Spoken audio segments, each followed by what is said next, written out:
ସେଇ ସାଧୁଙ୍କ କଥା କହୁଥିଲି।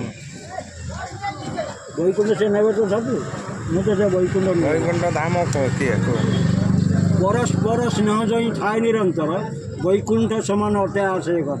କାରଣ ବର୍ଣ୍ଣ ଛବିଳ ମୋତେ ବର୍ଣ୍ଣବତାରେ ପ୍ରଥମ ଆମେ ଯଦି ପ୍ରକୃତ ପ୍ରଥମ ଶ୍ରେଣୀ ପାଠ ପଢ଼ିଥାନ୍ତେ ମୂଲ୍ୟାଙ୍କନ କରିକି, ଆଉ ଆମେ ଏତେ ହୀନଗତି କରିଥାନ୍ତେ ଅନ୍ଧବିଶ୍ୱାସ, କୁସଂସ୍କାର, ରୂଢ଼ିବାଦୀ ଏଟା ସବୁ ପ୍ରବେଶ କରିଥାନ୍ତାନି। କାରଣ ଆମେ ସବୁବେଳେ ମଧୁ ବର୍ଣ୍ଣବୋଧ ପଢ଼ିଛନ୍ତି, ଆଉ ମଧୁସୂଦନ ରାଓ ବର୍ଣ୍ଣବୋଧ ପଢ଼ିଛନ୍ତି। ତାକୁ ଟିକି ଟିକି କରି ପଢ଼ିଥିଲେ ସେ ସବୁ ଭଗବାନ ହେଇଯିବ। ଏଇ ଯେ କହିଲେ ଏଠି ଦାନ ଧ୍ୟାନ ଭଲ ମନ୍ଦ ହେଉଛି, ମହାଭବିଠାରେ ଭଜନ ରହିବ ନାହିଁ, ଲୋକେ ଜାଣିବାକୁ ଭକତ ଆଇ ଠକ ଠକ କରୁଛି। ଏସବୁ ଲୋକ ଦେଖାଣିଆ ଜିନିଷ, ପ୍ରକୃତ ଜିନିଷ କେଉଁଟା? କୋଉଟା କାନରେ ଆଲୋଚନା କଲେ କାହା ମନରେ କେତେ ବ୍ୟାଘାତ ଘଟିବ, କିଏ କ'ଣ କହିବ। ଗୋଟେ କଥା ନା ଉଚ୍ଚ ମନ ସିନା ପାଏ ଉଚ୍ଚାସନ, ନିଚ ମନ ପାଏ ଦୁଃଖ। ନିଚ କେଉଁମାନେ?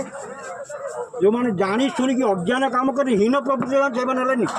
କିନ୍ତୁ ଯେତେ ବଡ଼ ଜ୍ଞାନୀ ମାନି ଧାନି ଶିକ୍ଷାଗତ ଯୋଗ୍ୟତା ଥାଉ ନା କାହିଁକି, ଯାହାର ହୃଦୟରେ ଦୟା